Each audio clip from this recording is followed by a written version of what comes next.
അസ്സലാമു അലൈക്കും വറഹ്മത്തുള്ളാഹി. പ്രിയപ്പെട്ട വിദ്യാർത്ഥിനികളെ, ഏറെ സവിശേഷതകൾ നിറഞ്ഞ ഒരു ഗസ്റ്റാണ് നമ്മുടെ കൂടെയുള്ളത്. സ്വന്തം ജീവിതത്തിലെ ഒരുപാട് കൈപ്പേറിയ അനുഭവങ്ങൾ അത് തിരിച്ചറിവുകളാക്കി മാറ്റി ലഹരി എന്ന വലിയ അപകടത്തിനെതിരെ കേരളമൊട്ടാകെ പോരാട്ടം നടത്തിക്കൊണ്ടിരിക്കുന്ന ഒരു വലിയ മനുഷ്യനാണ് നമുക്ക് മുന്നിലിരിക്കുന്നത്. സോലിഹ് ഒറ്റപ്പാലത്തിന് MSM മലപ്പുറം ഈസ്റ്റ് ജില്ലാ സമിതിയുടെ ഹയർ സെക്കൻഡറി വിദ്യാർത്ഥി സമ്മേളനത്തിലേക്ക് സ്വാഗതം ചെയ്യുകയാണ്. നമ്മുടെ ഗസ്റ്റിനൊരു പ്രത്യേകതയുണ്ട്. നമ്മളെപ്പോലെ അല്ലെങ്കിൽ നിങ്ങളെപ്പോലെയൊക്കെ സ്കൂളിൽ പഠിക്കുന്ന സമയത്ത് ചെറിയ രൂപത്തിൽ ലഹരി ഉപയോഗം തുടങ്ങുകയും പിന്നീട് അത് അവസാനിപ്പിക്കാൻ പറ്റാത്ത വിധം ഇന്നത്തെ കാലത്ത് അവൈലബിൾ ആയിട്ടുള്ള എല്ലാ സിന്തറ്റിക് ഡ്രഗുകളും ഉപയോഗിച്ചൊരു മനുഷ്യനാണ് നമുക്ക് മുമ്പിലിരിക്കുന്നത്. എന്നാൽ സ്വന്തം നിശ്ചയദാർഢ്യം കൊണ്ടും കൂടെയുള്ളവരെയൊക്കെ സഹായം കൊണ്ടും കുടുംബത്തിൻ്റെ പ്രാർത്ഥന കൊണ്ടുമൊക്കെ ഇന്ന് അതിൽ നിന്ന് കംപ്ലീറ്റ് ആയിട്ട് വിമുക്തി കൈവരിച്ചുകൊണ്ട് കേരളത്തിൽ ഉടനീളം ലഹരിക്കെതിരെ ഒറ്റയാൾ പോരാട്ടം നടത്തിക്കൊണ്ടിരിക്കുകയാണ് സോലിഹ്. അപ്പോൾ സോലിഹിനെ ആണ് നമുക്ക് മുമ്പിലെത്തിയിട്ടുള്ളത്. സോലിഹുമായിട്ട് അദ്ദേഹത്തിൻ്റെ ജീവിതാനുഭവങ്ങൾ നമ്മളൊന്ന് ചോദിച്ചറിയാം. സോലിഹിന് സ്വന്തമായിട്ട് തന്നെ പരിചയപ്പെടുത്തണം എന്ന് നേരത്തെ എന്നോട് പറഞ്ഞതുകൊണ്ട് സോലിഹിനെ പരിചയപ്പെടുത്താവുന്നതാണ്. അസ്സലാമു അലൈക്കും. ഞാൻ നിങ്ങളെ MSMൻ്റെ ഒരുപാട് പരിപാടിയിൽ ഇപ്പോൾ ഒരു 5-6 വർഷത്തിനിടയിൽ ഇപ്പോൾ ഒരു 5-6 പരിപാടിയിൽ നമ്മൾ കൂടിയിട്ടുണ്ടാവും. ഈ ഡ്രഗ്സിൻ്റെ തന്നെ ഭാഗമായിട്ട് ബന്ധപ്പെട്ടിട്ട് തന്നെ ഒരുപാട് പരിപാടിയിൽ ഞാൻ MSMൻ്റെ പരിപാടിയിൽ കൂടിയിട്ടുണ്ട്. ഞാൻ ഗവൺമെൻറ്റിൻ്റെ പരിപാടിക്ക് എല്ലാ പരിപാടിക്കും ഞാൻ പോകുന്നതാണ്. അതുപോലെ തന്നെ പ്രൈവറ്റ് സ്കൂളുകളും പല സ്ഥലങ്ങളിൽ ഞാൻ ക്ലാസ് എടുക്കാനും കാര്യങ്ങളൊക്കെ പോകുന്നതാണ്.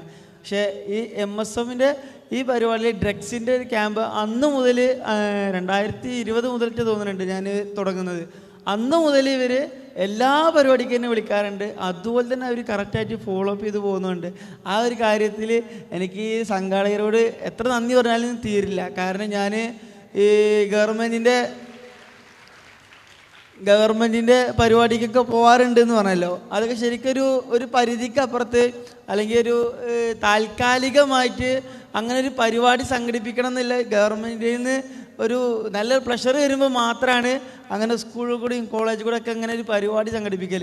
അത് ആർക്കോ വേണ്ടിയിട്ട് സംഘടിപ്പിച്ച് അല്ലെങ്കിൽ ആർക്കോ വേണ്ടിയിട്ട് ഇതൊക്കെ ചെയ്ത് കൂട്ടുന്നത് പോലെയാണ് ശരിക്കും ഞാൻ കണ്ടിട്ടുള്ളത്.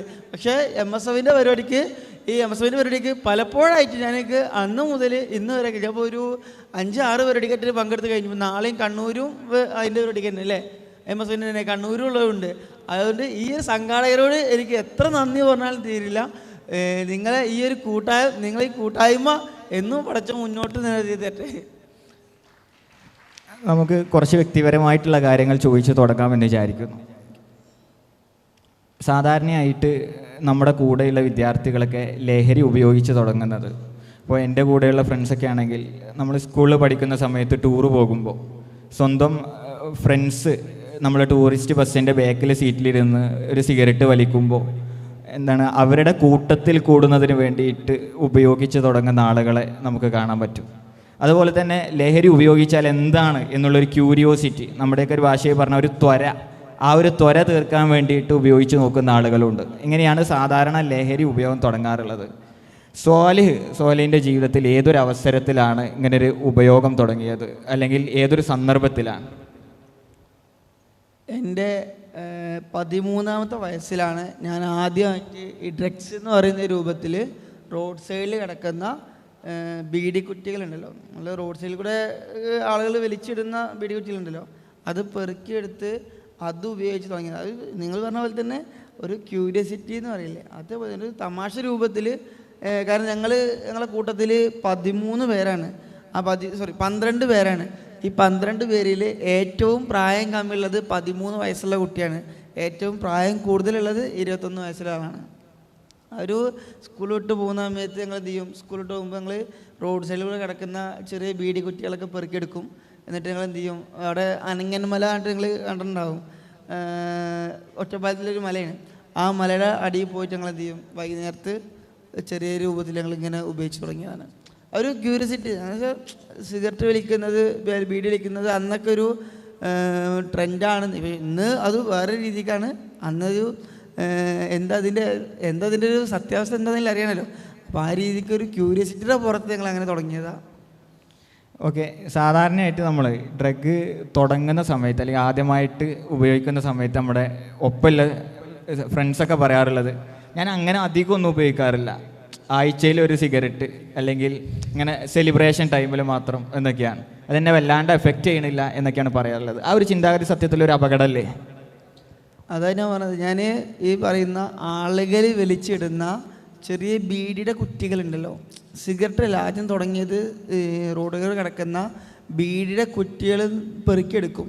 അത് പെറുക്കിയെടുത്ത് ഞങ്ങൾ എന്ത് ചെയ്യും, എല്ലാവരും കൂടെ കൂടിയിട്ട് ഈ മലയുടെ അടിയിൽ പോയിരുന്ന് വലിക്കും. പിന്നീട് ഞങ്ങൾ ഈ ബീഡി എന്നുള്ളതിൽ നിന്നാണ് പിന്നീട് ഞങ്ങൾ എന്ത് ചെയ്തു, ഈ സിഗരറ്റിലേക്ക് എത്തിയത്. അതും ഇതുപോലെ പെറുക്കിയെടുത്ത് കൊണ്ടുവരുന്നത് പിന്നീട് ഞങ്ങൾ ഈ റോഡ് സൈഡിൽ നിന്ന് പെറുക്കുന്നത് എന്ന് വേണ്ട, ഇന്നത്തെ ഒരു ദിവസമല്ലേ ഉള്ളൂ, നാളെ നിർത്താം എന്നുള്ള രൂപത്തിലാണ്. പിന്നെ ഞങ്ങൾ ഈ പറയുന്ന ഓരോ സിഗരറ്റ് വെച്ചിട്ട് ഞങ്ങൾ മേടിക്കാൻ തുടങ്ങി.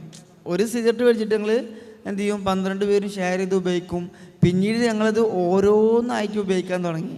പിന്നീടാണ് ഞങ്ങൾ എന്ത് ചെയ്യുന്നത്, കാരണം ഞാൻ പറയുന്നത് ചെറിയ റോഡ്സിൽ കിടക്കുന്ന ആ ഒരു കുറ്റിയിൽ നിന്നാണ് ഞങ്ങൾ തുടക്കം. ആ കുറ്റിയിൽ നിന്ന് പിന്നെ സിഗരറ്റിലേക്കും ഈ സിഗരറ്റിൻ്റെ ഓരോ മുറിയിലേക്കും, പിന്നീട് ഞങ്ങൾ ഈ 12 പേരും കൂടെ ഓരോ സിഗരറ്റ് മേടിച്ച് ഉപയോഗിക്കാൻ തുടങ്ങി. അതും കഴിഞ്ഞിട്ട് ഞങ്ങൾ ഓരോ സിഗരറ്റ് വെച്ചിട്ട് ഓരോരുത്തർ ഉപയോഗിക്കാൻ തുടങ്ങിയത്. അതിന് ശേഷമാണ് ഞങ്ങൾ ചെയ്യുന്നത് ഈ കഞ്ചാവിലേക്ക് എത്തുന്നത്. കാരണം ചെറിയ അളവിൽ ഇന്ന് നിർത്താം അല്ലെങ്കിൽ നാളെ നിർത്താം എന്ന് പറഞ്ഞിട്ട് തുടങ്ങുന്നതിനാണ് നോർമലി എല്ലാവരും അങ്ങനെ തന്നെ ചെയ്യുന്നത്. പിന്നെ നോർമൽ സിഗരറ്റ് വലിയ തുടങ്ങിയിട്ട് വലിയ വലിയ സിന്തറ്റിക് ഡ്രഗുകളൊക്കെ ഉപയോഗിച്ച് തുടങ്ങി. എങ്ങനെയാണ് പിന്നെ അതൊരു കംപ്ലീറ്റ് അഡിക്ഷനിലേക്ക് മാറിയത്? പിന്നീടുണ്ടായ ജീവിത അനുഭവങ്ങളും സാഹചര്യങ്ങളൊക്കെ എന്താണെന്ന് പറയാമോ? ഞാൻ പറയില്ല, ഞങ്ങൾ ഇതൊക്കെ ഉപയോഗിച്ച് തുടങ്ങി. ഒരു 2-3 മാസം കഴിഞ്ഞപ്പോഴേക്കും ഞങ്ങൾ 9ാം ക്ലാസ്സിൽ പഠിപ്പ് പൂർണ്ണമായിട്ടും അവസാനിപ്പിച്ചു. 9ാം ക്ലാസ്സിലെ നിർത്തി. 9ാം ക്ലാസ്. ഞാൻ ഇപ്പോഴും എനിക്ക് പറയുമ്പോൾ നല്ല നാണക്കേടുണ്ട്, പക്ഷേ എനിക്കിത് പറയല്ലാതെ വേറെ മാർഗ്ഗമല്ല. കാരണം എന്നെ കണ്ടിട്ട് എൻ്റെ കയ്യിൽ നെഗറ്റീവും പോസിറ്റീവും ഉണ്ട്. അതിൽ പോസിറ്റീവ് മാത്രം നിങ്ങൾ എടുക്കണം. ഞാൻ ഇപ്പോഴും നിങ്ങളെ മുമ്പിലിരിക്കുന്നത് വെറും 9ാം ക്ലാസ് തോറ്റിട്ടുള്ള ഒരു പയ്യനാണ്. സത്യമായിട്ട് ഞങ്ങൾക്കൊരു പറയാൻ നാണക്കേടുണ്ട്, പക്ഷെ എനിക്ക് പറയല്ല വേറെ മാർഗ്ഗമല്ല. 9ാം ക്ലാസ് വരെ ഞാൻ ഇപ്പോഴും പഠിച്ചിട്ടുള്ളൂ. പഠിക്കാൻ നല്ല ആഗ്രഹമായിരുന്നു, പക്ഷേ 9ാം ക്ലാസ് വരെ ഞാൻ എപ്പോഴും പഠിച്ചിട്ടുള്ളൂ. 9ാം ക്ലാസ് 3 മാസം എത്തിയപ്പോഴേക്കും ഞാൻ അതിൻ്റെ പകുതി മുക്കാൽ എൻ്റെ ലൈഫിൻ്റെ പകുതി തീർന്നിരിക്കണം. പിന്നീട് ഞങ്ങൾ എന്ത് ചെയ്തു, ഈ പറയുന്ന റോഡ് സൈഡിൽ കിടക്കുന്ന ഈ സിഗരറ്റ് കുറ്റിയിൽ നിന്ന് ബീഡി കുറ്റിയിൽ നിന്ന് സിഗരറ്റ് കുറ്റിയിലേക്കും പിന്നെ സിഗരറ്റിലേക്കും, പിന്നെ ഞങ്ങളെ കൂട്ടത്തിൽ ഒരാളാണ് ഞങ്ങൾ എന്ത് ചെയ്തത്, ആദ്യമായിട്ട് ഞങ്ങൾ സുഹൃത്തുക്കളാണല്ലോ, ആ സുഹൃത്തുക്കളിൽ ഒരാളാണ് ഞങ്ങൾക്ക് ആദ്യമായിട്ട് ഞങ്ങൾക്കൊരു കഞ്ചാവ് നിറച്ചിട്ട് ബീഡി കൊണ്ടുതരുന്നത്. കാരണം അന്ന് കഞ്ചാവ് വലിച്ചു എന്ന് ചെക്കന്മാർക്കിടയിൽ പറയുമ്പോൾ അത് എന്തോ ഒരു വലിയ സംഭവമായിട്ട് അറിയുന്നത്. ഇന്നത് കഞ്ചാവല്ല, അന്ന് കല്ലടിച്ചിട്ടാണ് വന്നിട്ടുണ്ടെന്ന് പറയുമ്പോൾ അത് എന്തോ ഒരു വലിയൊരു പുണ്യപ്രവർത്തനം ചെയ്ത മാതിരിയാണ് ഞങ്ങൾ അന്ന്. കാരണം ഞാൻ ചെയ്ത തെറ്റുകളാട്ടോ, ഞാൻ പറയുന്നത് തെറ്റുകളാണ്. അന്ന് ഈ പറയുന്ന ഈ റോഡ് സൈഡിൽ കിടക്കുന്ന കുറ്റിയിൽ നിന്ന് തുടങ്ങി പിന്നീട് ഞങ്ങൾ കൂട്ടത്തിലുള്ള ഒരാൾ തന്നെ ഒരു ബീഡി നിറച്ചിട്ട് എന്ത് ചെയ്തു, കഞ്ചാവ് ഞങ്ങൾക്ക് കൊണ്ടുവന്നു. അത് ഞങ്ങൾ എന്ത് ചെയ്തു, അന്നത്തെ ഒരു ക്യൂരിയോസിറ്റി, ഞാൻ പറയല്ലോ ക്യൂരിയോസിറ്റിയുടെ പുറത്ത് തന്നെ തുടങ്ങുന്നത്. ആ ക്യൂരിയോസിറ്റിയുടെ പുറത്ത് കഞ്ചാവ് എന്ന് പറയുമ്പോൾ എന്താ സംഭവം എന്നുള്ളൊരു ആ ഒരു ആകർഷണമല്ല. ഞങ്ങളത് ഇത് മേടിച്ചു, ഞങ്ങളത് വലിച്ചു, ഞങ്ങൾ 12 പേര് ഷെയർ ചെയ്ത് വലിച്ചു. പിന്നീട് അത് അങ്ങനെ അധികരിച്ച് വരിക ചെയ്തത്. പിന്നീട് ഞാൻ കേട്ടിട്ടുണ്ട്, എന്താണ് സാധാരണയായിട്ട് നമ്മൾ വാർത്തകളൊക്കെ കാണുന്ന സമയത്ത് കുറ്റകൃത്യങ്ങൾ, ഇപ്പോൾ മാതാവിനെ തലക്കടിച്ചു കൊല്ലുന്ന മക്കൾ, ഇതൊക്കെ കാണാറുണ്ട്. ഇതിൻ്റെയൊക്കെ ഏറ്റവും അവസാനത്തിൽ ഇങ്ങനെ ലഹരിയാണ് ഇതിൻ്റെയൊക്കെ കാരണം എന്ന് പറയാറുണ്ട്.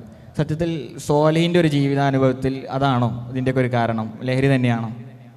മാതാപിതാക്കളെ ആക്രമിക്കുന്നതല്ലേ നിങ്ങൾ പറയുന്നത്?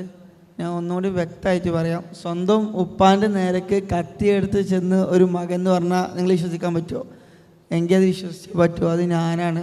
സ്വന്തം ഉപ്പാക്ക് നേരെ ഈ ഡ്രഗ് ഉപയോഗിക്കുന്ന, അന്ന് ആയിരുന്നു, ഈ MDMA എന്ന് പറയുന്ന സിന്തറ്റിക് ഡ്രഗ് ഉപയോഗിച്ച് സ്വന്തം ഉപ്പാക്ക് നേരെ ഇശാസ്കാരം കഴിഞ്ഞ് നിൽക്കുന്ന സമയത്ത് ഞാൻ പുറത്തായിരുന്നു. എൻ്റെ ഉപ്പ, ഞാൻ സ്കൂളിലേക്ക് പോകുന്നില്ല, ഞാൻ പറഞ്ഞില്ല, 9ാം ക്ലാസ്സിൽ വെച്ച് പഠിപ്പ് നിർത്തി പൂർണ്ണമായിട്ട് അവസാനിപ്പിക്കാൻ കഴിഞ്ഞ് പിന്നെ ഞങ്ങൾ സ്കൂളിലേക്കാന്ന് പറഞ്ഞ് വീട്ടിൽ നിന്ന് ഇറങ്ങുന്നുണ്ട്. പക്ഷേ ഞങ്ങൾ സ്കൂളിലേക്ക് എത്തുന്നില്ല, ഈ 12 പേരും. അങ്ങനെ ഞങ്ങൾ രക്ഷിതാക്കളെ അറിയിച്ചു. അങ്ങനെ എൻ്റെ ഉപ്പ എന്നെ വന്നിട്ട് എൻ്റെ ചെവിയെ പിടിച്ച് തിരിച്ച സമയത്ത് എൻ്റെ ഉപ്പാൻ്റെ നേരക്ക്, എനിക്ക് ആദ്യമായിട്ട് എൻ്റെ ഉപ്പാൻ്റെ നേരക്ക് ഞാൻ കത്തിയെടുത്തത്, സ്വന്തം ഉപ്പാൻ്റെ നേരക്കാണ് കത്തിയെടുത്തത്. അന്ന് എൻ്റെ വീടിൻ്റെ ഒരു 100 മീറ്റർ അപ്പുറത്ത് പള്ളിയാണ്. ആ പള്ളിയിൽ നിന്ന് ഇശാസ്കാരം കഴിഞ്ഞ് വരുന്ന ആളുകൾ അന്ന് കണ്ടിട്ടില്ലെങ്കിൽ ചിലപ്പോൾ നിങ്ങളടുത്തിരിക്കുന്നത് സ്വന്തം ഉപ്പാനെ കൊലപ്പെടുത്തിയൊരു മകനാവും. കാരണം ആ ഒരു സിറ്റുവേഷനിലേക്ക് വരെ ഞാൻ എത്തിയിട്ടുണ്ട്. അത് ഞാൻ പറഞ്ഞല്ലോ, ഈ കുറ്റിയിൽ നിന്ന് തുടങ്ങുന്നത് പിന്നീട് ഈ 12 പേര് ഷെയർ ചെയ്ത് ഉപയോഗിച്ചു പറഞ്ഞില്ലേ, അത് ഞങ്ങൾ ചെറിയ അളവിലായിരുന്നു. ഈ പറയുന്ന കഞ്ചാവ് പറഞ്ഞാൽ ചെറിയൊരു കുറ്റിയിൽ നിന്ന് ഞങ്ങൾ ഈ 12 പേര് ഷെയർ ചെയ്യുന്നത്. പിന്നീട് ഞങ്ങൾക്ക് പിറ്റേ ദിവസം ഞങ്ങൾക്ക് എന്ത് ചെയ്ത് തരുന്നത്, ഞങ്ങൾക്ക് ഓരോന്നായിട്ട് ഞങ്ങൾക്ക് കൊണ്ടുവന്നിരുന്നത്. അതും കഴിഞ്ഞ് പിന്നെ ഈ 300 രൂപയുടെ കഞ്ചാവിൻ്റെ പാക്കറ്റിലേക്ക് എത്തുന്നത്. എന്നുവെച്ചാൽ ഈ ഒരു കുറ്റിയിൽ നിന്നാണ് ഞങ്ങൾ എത്തിപ്പെടുന്നത് എന്ത് ചെയ്യുന്നത്, ഓരോ കഞ്ചാവിലേക്കും പിന്നീട് 300 രൂപയുടെ പാക്കറ്റിലേക്കുമാണ്.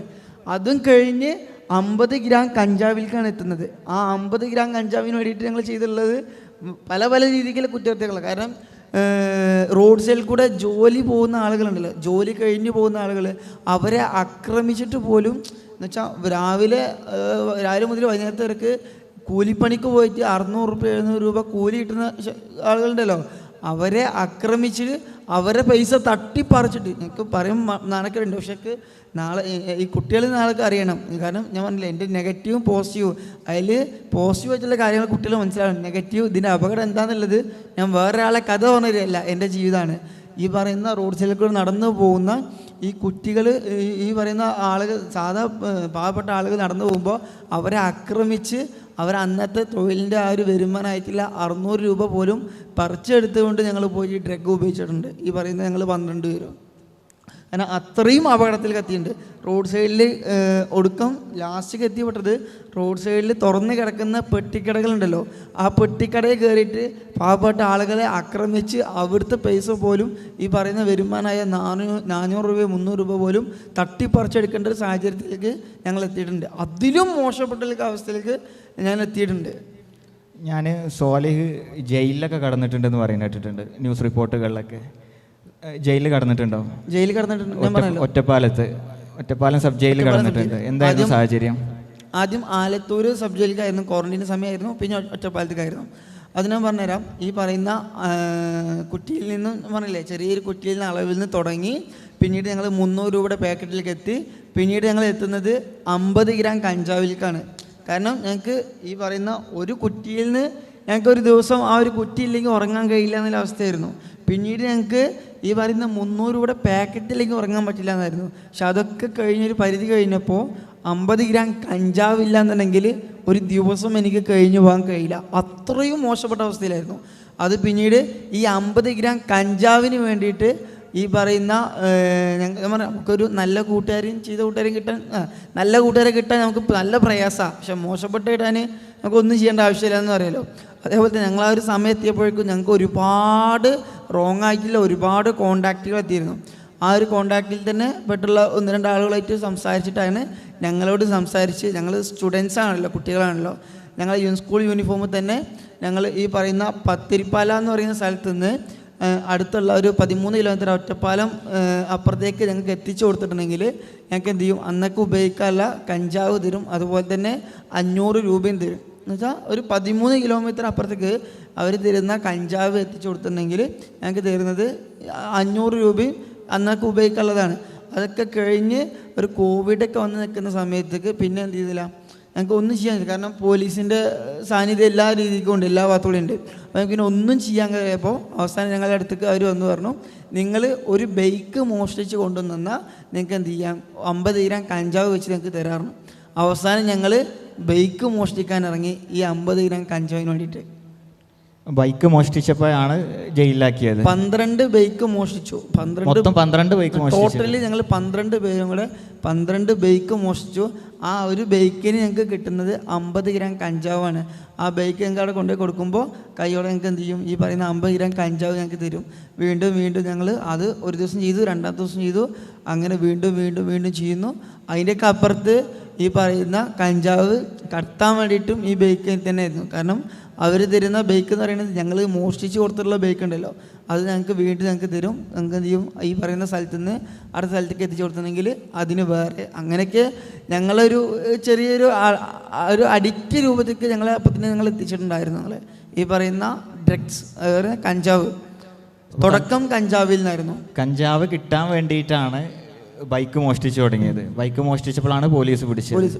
പോലീസ് പിടിക്കുന്ന സമയത്ത് ഞങ്ങളുടെ കയ്യിൽ ഈ പറയുന്ന 50 ഗ്രാം കഞ്ചാവുണ്ട്. മോഷ്ടിച്ച ബൈക്ക് കൊണ്ടുപോയി കൊടുത്തിട്ട് ഞങ്ങൾക്ക് അന്ന് ഉപയോഗിക്കാനുള്ള കഞ്ചാവ് ഞങ്ങളുടെ കയ്യിലുണ്ട്. അപ്പോഴും ഞങ്ങളുടെ കയ്യിലുണ്ട്. സാധാരണ കഞ്ചാവ് പിടിച്ച NDPS ആക്ട് പ്രകാരമൊക്കെയാണ് അറസ്റ്റ് ചെയ്യാറുള്ളത്. അല്ല, അത് നമ്മളിതിൽ നിയമത്തിൽ ഒരുപാട് വേഗതി വരേണ്ടതുണ്ട്. കാരണം 50 ഗ്രാം കഞ്ചാവ് ഉണ്ടെങ്കിൽ സ്റ്റേഷൻ ജാമ്യം കിട്ടും, ഇപ്പോഴും കിട്ടും.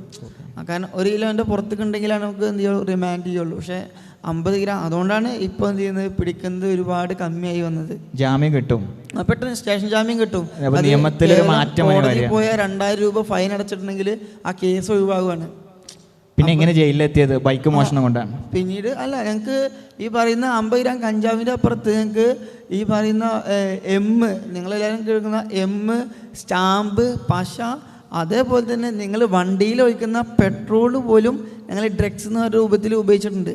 നിങ്ങൾ വണ്ടിയിലേക്ക് ഒഴിക്കുന്ന പെട്രോൾ ഉണ്ടല്ലോ, അതുപോലും ഞങ്ങൾ ഡ്രഗ്സ് എന്ന അളവിൽ ഉപയോഗിച്ചിട്ടുണ്ട്.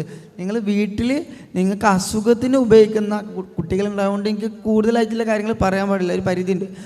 ഈ നിങ്ങൾ പല അസുഖങ്ങൾക്ക് ഉപയോഗിക്കുന്ന മാനസികമായിട്ടും പല രീതിക്കുള്ള അസുഖങ്ങൾക്ക് ഉപയോഗിക്കുന്ന ഗുളികകൾ പോലും ഞാൻ ഡ്രഗ്സ് എന്ന രൂപത്തിലേക്ക് ഞങ്ങൾ ഉപയോഗിച്ചിട്ടുണ്ട്. ഞങ്ങൾ 12 പേരും. എന്നുവെച്ചാൽ ഈ മാനസിക രോഗികൾക്ക് കൊടുക്കുന്ന ഗുളിക ഉണ്ടല്ലോ, അത് ഓവർ ഡോസിൽ ഞങ്ങൾ എന്ത് ചെയ്യും, ഒരു ദിവസം ഞങ്ങൾക്ക് ഇതിൻ്റെ പുറത്ത് ഈ കഞ്ചാവിൻ്റെ കിക്ക് കിട്ടാതാകുമ്പോൾ ഒരു പരിധി വരെ കിട്ടുള്ളൂ. ഒരു 3 മണിക്കൂർ 4 മണിക്കൂർ കിട്ടുമ്പോൾ അതിൻ്റെ പുറത്ത് ഒന്നും കൂടെ എഫക്റ്റ് കൂടാൻ വേണ്ടിയിട്ട് ഈ മാനസിക രോഗികൾക്ക് കൊടുക്കുന്ന ഗുളികയും അതുപോലെ വേറെ പലതരം രീതിക്കുള്ള ഗുളികകളും കൂടി മിക്സ് ആയിട്ട് എന്ത് ചെയ്യും, ഞങ്ങളിത് ഉപയോഗിക്കും.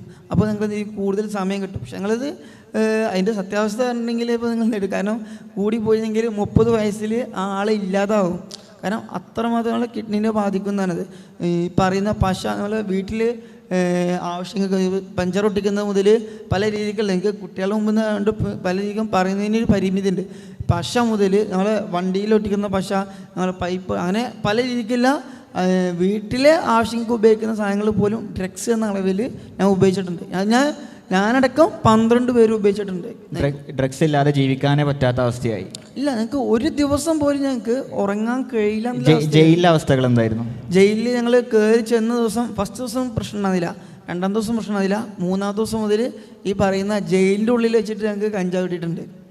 ജയിലിൻ്റെ ഉള്ളിൽ വെച്ചിട്ട് ഞങ്ങൾക്ക് ഈ പറയുന്ന കഞ്ചാവ് കിട്ടിയിട്ടുണ്ട്. ഇതിനു മുമ്പ് ഞാൻ പറഞ്ഞിട്ടുണ്ട്, പക്ഷേ എനിക്ക് എൻ്റെ ഇത് അങ്ങനെ കുറച്ച് പറയുന്നില്ല കാര്യങ്ങളൊക്കെ എൻ്റെ ഇത് വേണ്ട. പക്ഷേ ജയിലിൻ്റെ ഉള്ളിൽ വെച്ചിട്ടും എനിക്ക് എന്ത് ചെയ്തിട്ടുണ്ട്, ഈ പറയുന്ന കഞ്ചാവ് എനിക്ക് കിട്ടിയിട്ടുണ്ട്. അത് കിട്ടി, അതുപോലെ ഒരു 2 ദിവസം കിട്ടി, 3 ദിവസം കിട്ടി, 4 ദിവസം കിട്ടി, 5ാം ദിവസം മുതൽ എന്ത് ചെയ്യില്ല, ഞങ്ങൾക്ക് കിട്ടിയത് ഒഴിവായി. ആ ഒഴിവായപ്പോൾ ഞങ്ങൾ കൂട്ടത്തിൽ തന്നെ 4 പേര് അങ്ങോട്ടും ഇങ്ങോട്ടും മാറ്റിയിട്ടിരുന്നു, സെല്ലും മാറ്റിയിട്ടുണ്ട്. അന്നെന്ത് ചെയ്തു, ഞങ്ങൾ ഈ പറയുന്ന സെല്ലിൽ ഞങ്ങളെ കൂടെ നിൽക്കുന്ന ഒരാളെ എന്ത് ചെയ്തു, ഞങ്ങൾ വയലൻ്റ് ആവാൻ തുടങ്ങി. കാരണം ഞങ്ങൾക്ക് കിട്ടാതില്ലാതെ നടക്കില്ലല്ലോ. ഞങ്ങൾ വയലൻ്റ് ആവാൻ തുടങ്ങി. ഞങ്ങളെ കൂടെ ഉണ്ടാകുന്ന ഒരാളെ ഞങ്ങൾ എന്ത് ചെയ്തു, ആളുടെ കാലുമ്മക്ക്, കാരണം ഞങ്ങൾക്ക് കിട്ടായിട്ട് ഞങ്ങൾക്ക് കാലുമ്മക്ക് അവിടെ ഉണ്ടാകുന്ന പാത്രം എടുത്തിട്ട് അടിച്ചടിച്ച് കാലിൻ്റെ ഈ ഭാഗത്തൊക്കെ ഫുള്ള് മുറിയാക്കി. ഒരാളെ ഉറങ്ങിക്കൊണ്ടിരിക്കുന്ന ഒരാളെ ഞങ്ങൾ അയാളുടെ കാലുമ്മക്ക് അടിച്ചടിച്ച് മുറിയാക്കി. അതുപോലെ തലമ്മക്ക് അടിച്ചു, ഒരു പോലീസുകാരൻ്റെ തലമ്മക്ക് അടിച്ചു. അവസാനം ഒട്ടും പറ്റാതായപ്പോൾ ഞങ്ങൾക്ക് സ്റ്റീലിൻ്റെ പ്ലേറ്റ് തരും, ഭക്ഷണം കഴിക്കാൻ വേണ്ടിയിട്ട് സ്റ്റീലിൻ്റെ പ്ലേറ്റ് തരും. ആ സ്റ്റീലിൻ്റെ പ്ലേറ്റ് എടുത്തിട്ട് ഞങ്ങളുടെ കൂട്ടത്തിലെ ഒരാൾ ടൈൽസിൻ്റെ ഈ മൂലുണ്ടല്ലോ, ടൈൽസിൻ്റെ 3 കൂടിയ ഭാഗം ഉണ്ടല്ലോ, ആ 3 കൂടിയ ഭാഗത്ത് ഞങ്ങൾ എന്ത് ചെയ്യും, ഒരു ഭാഗത്ത് ഇങ്ങനെ കുത്തി പൊട്ടിച്ചിട്ട് ആ ടൈൽസിൻ്റെ മൂർച്ച കൂടിയ ഭാഗം എടുത്തിട്ട് ഒരാൾ എന്ത് ചെയ്യും, ആരെങ്കിലും കൂട്ടത്തിൽ ഒരാൾ കയ്യിൻ്റെ ഒരു സൈഡിൽ നിന്ന് ഇങ്ങനെ മുറിച്ചെടുത്തിട്ട് അതിൽ നിന്ന് ഇരുന്ന ബ്ലഡ് നിലത്ത് ഒറ്റിച്ചിട്ട് അത് കൊടുക്കും. ഞങ്ങൾ ഡ്രഗ്സ് എന്നുള്ള രൂപത്തേക്ക് ഞങ്ങൾ ഉപയോഗിക്കേണ്ടി വന്നു. ഞങ്ങൾ 4 പേരും അങ്ങനെ ചെയ്തിട്ട് വെച്ചാൽ ഞങ്ങൾക്ക് ഒരു ദിവസം ഉറങ്ങണമെന്നുണ്ടെങ്കിൽ അതിൻ്റെ ഒരു കിക്ക് കിട്ടാനെങ്കിലും വേണ്ടിയിട്ട് ഞങ്ങൾ എന്ത് ചെയ്തു, ഒടുക്കം സ്വന്തം ശരീരം കീറിയിട്ട് അതിൻ്റെ ബ്ലഡ് എടുത്തിട്ട് ഞങ്ങൾ എന്ത് ചെയ്തു, ഡ്രഗ്സ് എന്നുള്ള അളവൊക്കെ ഉപയോഗിക്കേണ്ടി വന്നിട്ടുണ്ട്. ഈ ഡ്രഗ് ഉപയോഗിച്ചത് കൊണ്ട് ജീവിതത്തിൽ ഒരുപാട് നഷ്ടങ്ങൾ ഉണ്ടായിട്ടില്ലേ? ഇപ്പോൾ ശാരീരികമായിട്ട് എന്തെങ്കിലും ബുദ്ധിമുട്ടുകളൊക്കെ ഉണ്ടായിട്ടുണ്ടോ? ഒന്ന് പറഞ്ഞുതരാം. നമ്മുടെ നാട്ടിലേക്ക് എത്തുന്ന കഞ്ചാവ് എല്ലാ ഡ്രഗ്സിലും അതിൽ പ്രത്യേകിച്ച് പറഞ്ഞുതരാം, കഞ്ചാവിൽ നമ്മുടെ നാട്ടിലേക്ക് എത്തുന്നത്, കാരണം ഞാൻ ഇത് പറയുന്നത് ഇത് വിൽപ്പന പോലും നടത്തിയിരുന്ന ഒരാളും കൂടിയാണ്. അതുകൊണ്ട് പറയാണ്, ഇതിൽ നമ്മുടെ നാട്ടിലേക്ക് എത്തുന്ന മിക്ക കഞ്ചാവിലും എലിവേഷൻ പോലത്തെ കെമിക്കൽ ചേർക്കുന്നുണ്ട്. കാരണം അതിവിടെ എത്തിയിട്ടുണ്ടെങ്കിൽ അതിന് കൂടുതലായിട്ടുള്ള ഒരു ക്വാണ്ടിറ്റിയിൽ കൂടുതലായിട്ടുള്ള മാറ്റം വരാൻ വേണ്ടിയിട്ട് എലിവേഷൻ ചേർക്കും. ഓവർ ഡോസിൽ എലിവേഷൻ ചേർക്കും. ഈ പേസ്റ്റില്ലേ അത് ഓവർ ഡോസിൽ എന്ത് ചെയ്യും, ഈ കഞ്ചാവിൽ ചേർക്കും. അപ്പോൾ എന്ത് ചെയ്യും, അതിൽ കൂടുതലായിട്ട് അതിന് ടൈമിങ് കൂടുതൽ കിട്ടും. ഇത് ഉപയോഗിക്കുമ്പോൾ കൂടുതലായിട്ടുള്ള ടൈമിങ് കിട്ടും. അതിന് വേണ്ടിയിട്ട് ഈ എലിവേഷൻ ചേർത്തിട്ട് നാട്ടിലേക്ക് എത്തിക്കുന്നത്. അതേപോലെ തന്നെ ഈ പറയുന്ന MDMA എന്ന് പറയുന്ന സിന്തറ്റിക് ആയിട്ടുള്ള ഡ്രഗ്സ്, അതിലും ഇതുപോലെ തന്നെ കല്ലുപ്പിൻ്റെ പൊടി വരുന്നുണ്ട്. ഈ കുപ്പിച്ചില്ലി പൊടിച്ചിട്ട് നൈസായിട്ട് പൊടിച്ചിട്ട് അതും ഇതിൽ ഈ പറയുന്ന MDMA എന്ന് പറയുന്ന സിന്തറ്റിക് ഡ്രഗ്സിൽ ചേർക്കുന്നുണ്ട്. ഈ MDMA എന്ന് പറയുന്നത് ഒരൈറ്റം അല്ല, 16 പേരിൽ അറിയപ്പെടുന്നതാണ് MDMA എന്ന് പറയുന്നത്. അത് ഓയിൽ രൂപത്തിലുണ്ട്, പേസ്റ്റ് രൂപത്തിലുണ്ട്. അതുപോലെ തന്നെ നമ്മൾ കുട്ടികളായതുകൊണ്ടാണ് പല രീതിക്ക് പൗണ്ടർ രൂപത്തിലും പല രീതിക്കായിട്ട് ഈ പറയുന്ന MDMA എന്ന് പറയുന്നത് അറിയപ്പെടുന്നുണ്ട്. ഇന്ന് MDMA അപ്പുറത്ത് ഒരു പ്രത്യേക തരം സ്റ്റാമ്പ് ഇറങ്ങിയിട്ടുണ്ട്. എന്നുവെച്ചാൽ സാധാ നോർമലി ഡ്രഗ്സ് എന്ന രൂപത്തിൽ നിങ്ങൾ ന്യൂസിൽ കേൾക്കുന്ന സ്റ്റാമ്പല്ല, അതിൻ്റെ അപ്പുറത്ത് നമ്മുടെ പെൺകുട്ടികളെ ഫോക്കസ് ചെയ്തുകൊണ്ട് ഇറങ്ങുന്നതാണ് ഈ പറയുന്ന സ്റ്റാമ്പും ഈ പറയുന്ന ഈ എന്ന് പറയുന്ന ഡ്രഗ്സും. അതിൽ കൂടുതലായിട്ട് ഫോക്കസ് ചെയ്യുന്നത് പെൺകുട്ടികളാണ്. ആൺകുട്ടികളേക്കാൾ കൂടുതലായിട്ട് ഫോക്കസ് ചെയ്യുന്നത് പെൺകുട്ടികളാണ്. കാരണം ഇപ്പോൾ ഇന്നത്തെ സാഹചര്യത്തിൽ കേട്ടോ, കാരണം ഞാൻ അന്ന് ഞങ്ങൾ നിൽക്കുന്ന സമയത്ത് ഞങ്ങളുടെ കൂട്ടത്തിൽ ഈ പറയുന്ന പെൺകുട്ടികളുണ്ട്. ഇന്ന് ഞാൻ ഈ ഇതുവഴി പ്രവർത്തിക്കുമ്പോഴും ഞാൻ പെൺകുട്ടികളെ കാര്യങ്ങൾ കേൾക്കുന്നുണ്ട്. കാരണം എന്നോട് തന്നെ ഒരുപാട് പെൺകുട്ടികൾ ഇങ്ങോട്ട് പറഞ്ഞിട്ടുണ്ട് പല രീതിക്കായിട്ട്. കുടുംബത്തിൽ നിന്നും ഒറ്റപ്പെട്ടു പോയോ? കുടുംബത്തിൽ എന്തെങ്കിലും പ്രശ്നങ്ങൾ ഇതുപോലെ ഉമ്മ എന്ത് പറയണോ? അത് എന്നെ പല രീതിക്കും വായിച്ചിട്ടുണ്ട്. കാരണം എൻ്റെ 2 പെങ്ങളെ കല്യാണം മുടങ്ങിപ്പോയിട്ടുണ്ട്. എൻ്റെ 2 പെങ്ങളെയും കല്യാണം മുടങ്ങി പോയിട്ടുണ്ട്. ഞാൻ ഒത്തിരി കരഞ്ഞിട്ടുണ്ട്. ഞാൻ കരഞ്ഞതിൻ്റെ ഒരു പരിധി പോയി, ചിലപ്പോൾ പഠിച്ചവൻ്റെ എന്തൊരു കുതിർത്തുണ്ടാവും. ഞാൻ ആ ജയിലിൽ ചെന്ന ഉടനെ തന്നെ എന്നെ ആദ്യമായിട്ട് എൻ്റെ മൂത്ത പെങ്ങൾക്ക് കല്യാണമാക്കി വന്നത് അങ്ങനെ ഒരുപാട് വട്ടമായിട്ട് മുടങ്ങിപ്പോയി.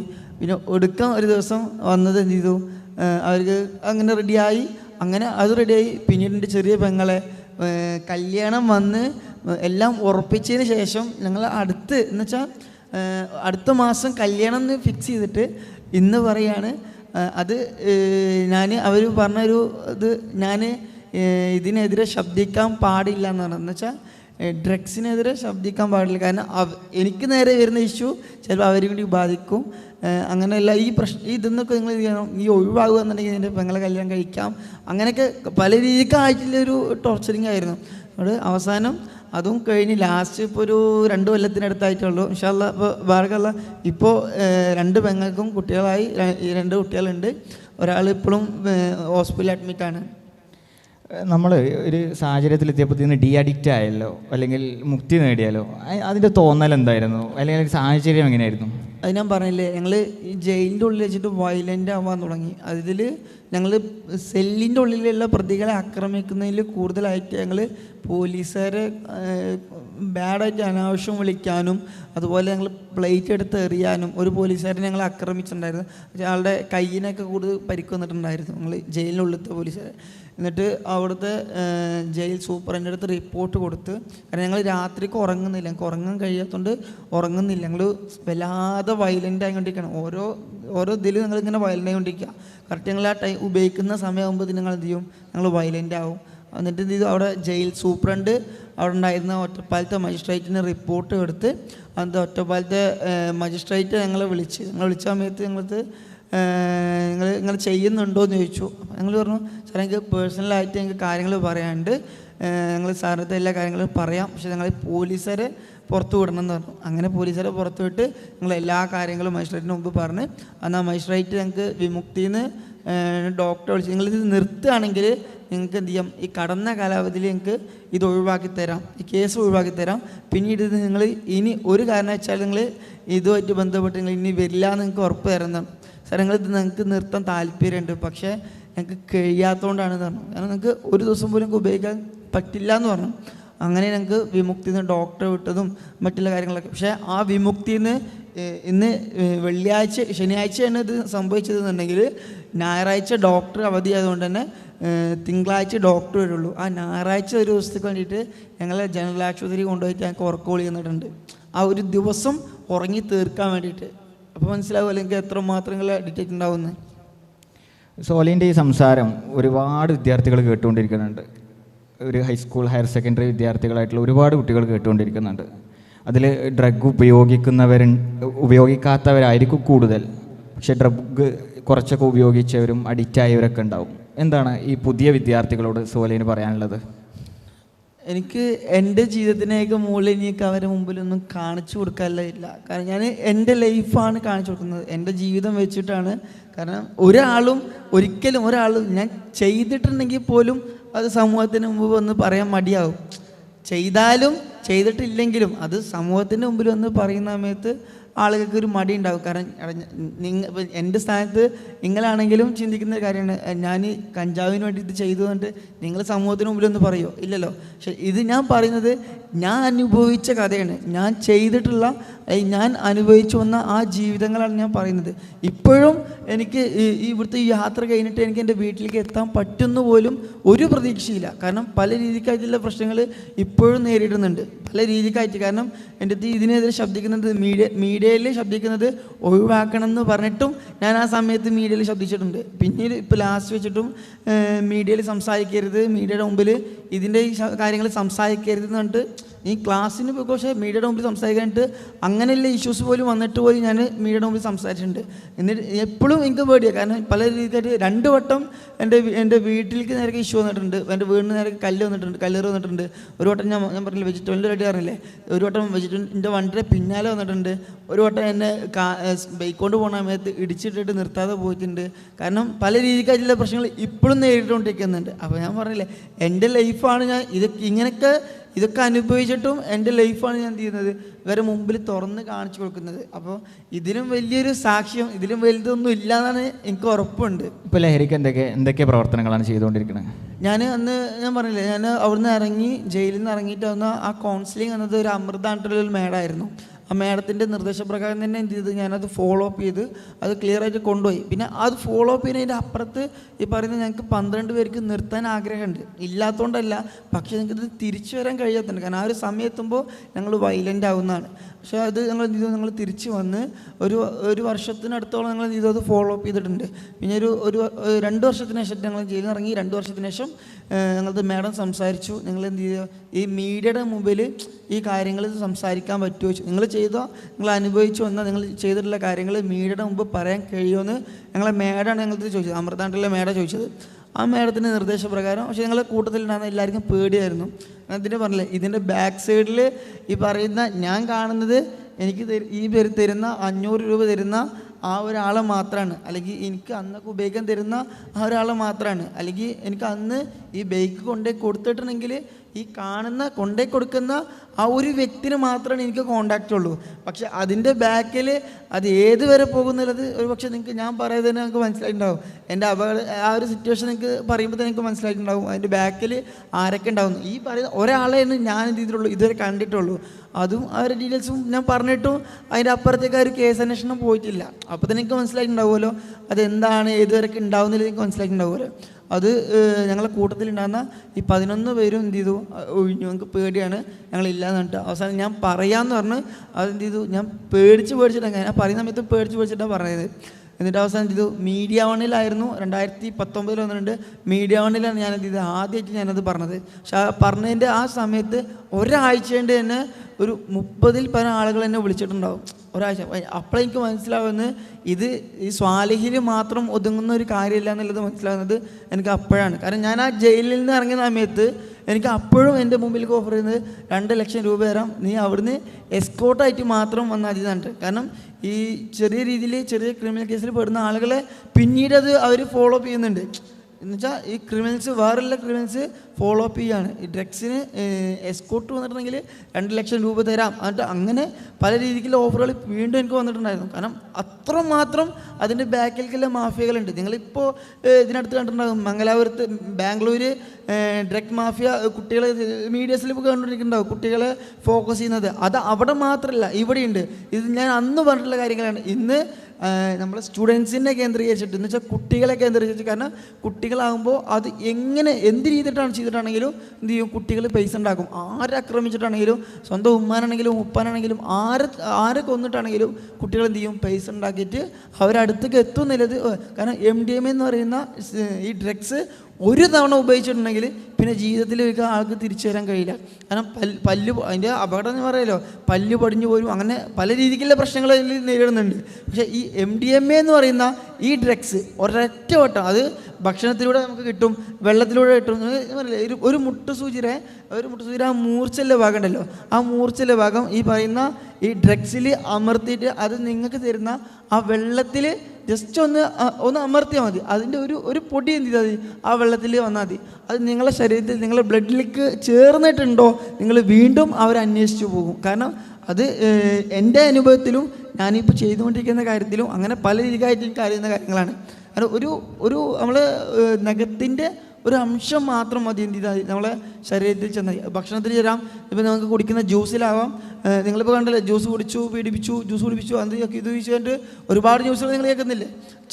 ചെറിയ നമുക്ക് തരുന്ന 1 ലിറ്ററിൻ്റെ വെള്ളത്തിൽ അവർക്ക് വേണമെങ്കിൽ എന്ത് ചെയ്യാം, ചെറിയൊരു അംശം ഇട്ട് തന്നാൽ മതി. നിങ്ങൾക്ക് ഇന്ന് കുടിച്ചിട്ടുണ്ടെങ്കിൽ വീണ്ടും നിങ്ങൾ പിറ്റേ ദിവസങ്ങളിൽ ആ വെള്ളം കുപ്പി അന്വേഷിച്ച് നിങ്ങൾ എന്നെ തേടി വരും. അത്രമാത്രം കുട്ടികളെ അത് ഫോക്കസ് ചെയ്യുന്നുണ്ട്, കുട്ടികളെയാണ് ഫോക്കസ് ചെയ്യുന്നത്. സോലിഹ് ഒരുപാട് പേരെ ഡി അഡിക്റ്റഡ് ആക്കിയിട്ടുണ്ട് എന്നൊക്കെ കേട്ടിട്ടുണ്ട്. എത്ര പേര് ഡി അഡിക്റ്റഡ് ആയി ഇപ്പോൾ സോലിഹ് കാരണം? ഇപ്പോഴും കുട്ടികൾ 21 കുട്ടികൾ ഇപ്പോഴും ഹോസ്പിറ്റലിൽ കിടക്കുന്നുണ്ട്. 72 കുട്ടികൾ പൂർണ്ണമായിട്ടും മാറിയിട്ടുണ്ട്. മാഷാല്ലാ, വലിയ സന്തോഷമുണ്ട് ഇങ്ങനെ ഒരു പ്രവർത്തനത്തിന്. നമുക്ക് കൂടുതൽ കാര്യങ്ങൾ സോലയിൽ നിന്ന് കേൾക്കണമെന്ന് താല്പര്യമുണ്ട്. പക്ഷേ നമ്മുടെ സമയം നമുക്ക് പരിമിതികൾ നൽകുന്നുണ്ട്. അതുകൊണ്ട് തൽക്കാലത്തേക്ക് നമുക്ക് സെഷൻ അവസാനിപ്പിക്കാം. പക്ഷേ നമ്മൾ മനസ്സിലാക്കേണ്ട കാര്യം, നമ്മൾ ഡ്രഗ് അല്ലെങ്കിൽ ഏതെങ്കിലും ഒരു ലഹരി പദാർത്ഥം ഉപയോഗിക്കുന്ന സമയത്ത്, തുടങ്ങുന്ന സമയത്ത് നമ്മുടെ കൂടെ ഒരുപാട് ആൾക്കാരുണ്ടാവും. ഇത് ഷെയർ ചെയ്യാനും ഇത് നമുക്ക് ഇതിന് മോട്ടിവേഷൻ തരാനും നമുക്ക് ഒരുപാട് പേരുണ്ടാവും. പക്ഷേ പിന്നീട് ഇതുമൂലം നമ്മുടെ ജീവിതത്തിൽ ഉണ്ടാകുന്ന വലിയ പ്രയാസങ്ങൾ, ആ പ്രയാസങ്ങൾ നേരിടുന്ന സമയത്ത് നമ്മൾ തിരിഞ്ഞു നോക്കാൻ ഒരാൾ പോലും ഉണ്ടാവില്ല. ഈ നമുക്ക് ഡ്രഗ് തന്നവരോ അല്ലെങ്കിൽ നമുക്ക് ഷെയർ ചെയ്തു തന്നവരോ നമുക്കിതിന് മോട്ടിവേഷൻ തന്നവരോ ആരും ഉണ്ടാവില്ല എന്നുള്ളത് തന്നെയാണ് സോലിഹിൻ്റെ ജീവിതത്തിൽ നിന്ന് നമുക്ക് കാണാൻ പറ്റുന്നത്. അപ്പോൾ തുടങ്ങാൻ എല്ലാവരും ഉണ്ടാവും, പക്ഷേ ഇത് അവസാനിപ്പിക്കാൻ ആരും നമ്മുടെ കൂടെ ഉണ്ടാവില്ല. പക്ഷേ അവസാനിപ്പിക്കാനുള്ള മാർഗങ്ങളുണ്ട്. അതിൻ്റെ ഉദാഹരണമാണ് സോലിഹ്. അതുകൊണ്ട് നമ്മൾ ഈ ഒരു കാര്യം റസൂൽ നമ്മൾ പഠിപ്പിച്ചതുപോലെ തന്നെ എല്ലാ ലഹരി വസ്തുക്കളും മദ്യമാണ്, മദ്യമെല്ലാം ഹറാമാണ്, എല്ലാം നിഷിദ്ധമാണ്. അത് ജീവിതത്തിൽ ഉൾക്കൊണ്ടുകൊണ്ട് നമ്മുടെ ഈ ലഹരി എന്ന് പറയുന്ന മഹാവിപത്തിൽ നിന്ന് പൂർണ്ണമായിട്ട് മാറി നിൽക്കാൻ നമുക്ക് സാധിക്കട്ടെ എന്ന് പ്രാർത്ഥിച്ചുകൊണ്ട് സോലിഹിന് MSM മലപ്പുറം ഈസ്റ്റ് ജില്ലാ സമിതിയുടെ പേരിൽ കൃതജ്ഞത രേഖപ്പെടുത്തുകയാണ്. നമ്മൾ ഈ സെക്ഷൻ ഇവിടെ അവസാനിപ്പിക്കും. അസ്സലാമു അലൈക്കും. കൈപ്പേറിയ ജീവിതാനുഭവങ്ങളിൽ നിന്ന് അതിജീവിതത്തിൻ്റെ മനോഹര അധ്യായം വിദ്യാർത്ഥികൾക്ക് പകർന്നു നൽകി നമുക്ക് പ്രചോദനമേകിയ സ്വാലിഹ് ഒറ്റപ്പാലത്തിന് MSM മലപ്പുറം ഈസ്റ്റ് ജില്ലാ സമിതിയുടെ കൃതജ്ഞത അറിയിക്കുന്നു. പിന്നെ നിങ്ങളുടെ കൂട്ടത്തിൽ ആരെങ്കിലും ഉപയോഗിക്കുന്നതായിട്ട് അറിവുണ്ടെങ്കിൽ, അല്ലെങ്കിൽ നിങ്ങളുടെ കൂട്ടത്തിൽ ആരെങ്കിലും ചെറിയ രീതിക്ക് തുടങ്ങിയിട്ടുണ്ടെന്നുണ്ടെങ്കിൽ നിങ്ങൾ എന്ത് ചെയ്യണം, നിങ്ങൾ അടുത്തുള്ള ഒന്നല്ലെങ്കിൽ നിങ്ങളെ സംഘാടകരായിട്ട് തന്നെ, ഒന്നല്ലെങ്കിൽ നിങ്ങൾ സംഘാടകരായിട്ടോ അല്ലെങ്കിൽ സ്കൂൾ പഠിക്കുന്ന നിങ്ങളെ സ്കൂളിൽ തന്നെ ഉണ്ടാവും വിമുക്തര ഒരുപാട് സംവിധാനങ്ങളുണ്ട്. NSSുമായിട്ട് ബന്ധപ്പെട്ടിട്ട് ഒരുപാട് സംവിധാനങ്ങളുണ്ട്. നിങ്ങൾ അടുത്തുള്ള സാറിൻ്റെ അടുത്തോ അല്ലെങ്കിൽ നിങ്ങൾ സംഘാടകരത്തോ ആരത്തിൽ അറിയിച്ചിട്ടുണ്ടെങ്കിൽ നമുക്ക് പൈസക്ക് ഒന്നും ചിലവ് വരുന്നില്ല. നിങ്ങൾ അങ്ങനെ ആരെങ്കിലും അഡിക്റ്റ് ആയിട്ടോ കാര്യങ്ങൾ എന്തെങ്കിലും ഉണ്ടെങ്കിൽ നിങ്ങൾ അവരോട് ഒരു 10 മിനിറ്റ് സംസാരിച്ചിട്ട് ആ കുട്ടിക്ക് വേണ്ട ട്രീറ്റ്മെൻറ്റ് ചെയ്യാൻ വേണ്ടിയിട്ട് നിങ്ങളെ കൊണ്ട് കഴിയുന്ന ചിലപ്പോൾ നിങ്ങളെ ഒരു 10 മിനിറ്റ് നിങ്ങളെ സംസാരം കൊണ്ട് ചിലപ്പോൾ എന്ത് ചെയ്യും, ആ കുട്ടീനെ നമുക്കൊരു പുതിയ ജീവിതത്തിലേക്ക് കൊണ്ടുവരാൻ കഴിയും. അപ്പോൾ നിങ്ങളെ കൊണ്ട് കഴിയുന്ന രീതിക്ക് അങ്ങനെ ആരെങ്കിലും ഉപയോഗിക്കുന്ന ആരെങ്കിലും ഉണ്ടെന്നുണ്ടെങ്കിൽ ഒന്നുമില്ല, നിങ്ങൾ അവരുടെ ഒരു 10 മിനിറ്റ് സ്നേഹത്തോടെ സംസാരിച്ചിട്ട് ആ കുട്ടീനെ നമ്മുടെ രീതിക്ക് കൊണ്ടുവരാൻ കഴിയുന്ന രൂപത്തിൽ നിങ്ങൾക്ക് ഒരു പൈസക്ക് ഒന്നും ചിലവ് വരുന്നില്ല. നിങ്ങൾക്ക് ഗൂഗിളിൽ നോക്കിയാൽ നമ്പർ കിട്ടും. എല്ലാ ജില്ലയിലും വിമുക്തര കേന്ദ്രങ്ങളുണ്ട്. നിങ്ങൾക്ക് വേണ്ട എല്ലാ സംവിധാനങ്ങൾക്കും സർക്കാർ സംവിധാനങ്ങൾ ഒരുപാടുണ്ട്. പൈസക്കൊന്നും ചിലവ് വരുന്നില്ല. നിങ്ങൾ ഒരു സംസാരം കൊണ്ട് ഒരു കുട്ടി രക്ഷപ്പെട്ടിട്ടുണ്ടെങ്കിൽ ആ ഒരു കുടുംബമാണ് രക്ഷപ്പെടുന്നത്. നിങ്ങളെ കൊണ്ട് കഴിയുന്ന രൂപത്തിൽ നിങ്ങൾക്ക് ഗൂഗിളിൽ നോക്കിയിട്ടോ സംഘാടകരായിട്ട് ബന്ധപ്പെട്ടിട്ടോ നിങ്ങൾക്ക് ഇനി മടിയാണെന്നുണ്ടെങ്കിൽ അത് സംഘാടകരെ ഏൽപ്പിച്ചിട്ടോ എങ്ങനെയാണെങ്കിലും നിങ്ങൾക്ക് എന്ത് ചെയ്യണം, ആ കുട്ടിനോട് സംസാരിക്കാനുള്ള ഒരു ഗ്യാപ്പ് നിങ്ങൾ എന്ത് ചെയ്യണം, സംഘാടകർക്ക് ഉണ്ടാക്കി കൊടുക്കണം. അല്ലെങ്കിൽ നിങ്ങൾ സംസാരിക്കണം. എന്നിട്ട് അവരെ സമൂഹത്തിൻ്റെ മുമ്പിലേക്ക് കൊണ്ടുവരാൻ വേണ്ടിയിട്ട് നിങ്ങളൊരു 10 മിനിറ്റ് ആ കുട്ടിനോട് സംസാരിക്കണം. കാരണം ഒരു കാരണം വെച്ചാലും ഈ ഡ്രഗ്സിന് അടിമപ്പെട്ടിട്ടുള്ള ആളുകളെ കാണുമ്പോൾ നിങ്ങൾ എന്ത് ചെയ്യരുത്, തല തിരിഞ്ഞ് നടക്കരുത്. കാരണം തല തിരിഞ്ഞ് നടക്കുന്തോറും നാളെ നമ്മുടെ അടുത്തേക്ക് എത്താൻ കൂടുതൽ സമയം വേണ്ട എന്നുള്ളത് ഞാൻ വീണ്ടും ഓർമ്മിക്കുകയാണ്. കാരണം ഇത് എൻ്റെ മകനല്ല അല്ലെങ്കിൽ എൻ്റെ മകളല്ല എന്നുള്ള രീതിക്ക് ചിന്തിക്കുമ്പോൾ അതിൻ്റെ ഒരു അപകടം എനിക്ക് പിന്നീടാണ് മനസ്സിലാവുള്ളൂ. അതുകൊണ്ട് നിങ്ങൾ ഒന്നും വേണ്ട, നിങ്ങൾ ഒരു 10 മിനിറ്റ് ആ കുട്ടികളോട് സംസാരിച്ചിട്ട് ആ കുട്ടീനെ സമൂഹത്തിൻ്റെ മുമ്പിലേക്ക് കൊണ്ടുവരാൻ വേണ്ടിയിട്ട് നിങ്ങൾ എന്ത് ചെയ്യണം, ആ കുട്ടീനെ സഹായിക്കണം. കാരണം ഒരു കാരണം വെച്ചാലും നിങ്ങൾ മുഖം തിരിഞ്ഞ് നടക്കരുത്. നമ്മുടെ ഒരു മകനായിട്ട് അല്ലെങ്കിൽ നമ്മുടെ ഒരു മകളായിട്ട് നമുക്ക് നാളെ അവരെ സമൂഹത്തിൻ്റെ മുമ്പിലേക്ക് കൊണ്ടുവരാൻ കഴിയും. അതിന് നിങ്ങൾ ഓരോ ആളുകളെ നിങ്ങളെ കൊണ്ട് കഴിയുന്ന ആ ഒരു 10 മിനിറ്റ് എന്ത് ചെയ്യണം, നിങ്ങൾ മാറ്റി വെക്കണം. അവരോട് സ്നേഹത്തോടെ സംസാരിച്ചാൽ നമുക്ക് എന്ത് ചെയ്യാൻ പറ്റും, അവരെ സമൂഹത്തിൻ്റെ മുമ്പിലേക്ക് കൊണ്ടുവരാൻ പറ്റും. അത് വീണ്ടും വീണ്ടും ഞാൻ പറയുന്നത്, ഞാൻ എൻ്റെ ലൈഫ് വെച്ചുകൊണ്ടാണ് എന്ത് ചെയ്യുന്നത് ഈ കാര്യങ്ങളൊക്കെ ഞങ്ങൾക്ക് പറഞ്ഞിട്ടുള്ളത്. അപ്പോൾ നിങ്ങൾക്ക് എന്തെങ്കിലും ഉണ്ടെന്നുണ്ടെങ്കിൽ, എവിടെയെങ്കിലും നിങ്ങൾക്ക് അങ്ങനെ കുട്ടികളോ അങ്ങനത്തെ കാര്യങ്ങൾ എന്തെങ്കിലും അറിയുന്ന കാര്യങ്ങളുണ്ടെങ്കിൽ നിങ്ങൾ സംഘാടകരായിട്ട് ബന്ധപ്പെടുക, അല്ലെങ്കിൽ ഞങ്ങൾ സ്കൂളിലെ സാറുമാരോ ടീച്ചർമാരായിട്ട് ബന്ധപ്പെട്ടിട്ടുണ്ടെങ്കിൽ അവരെ അവർ ബാക്കിയുള്ള കാര്യങ്ങൾ ചെയ്തോളും. ഇൻഷാ അല്ലാഹ്. അസ്സലാമു അലൈക്കും.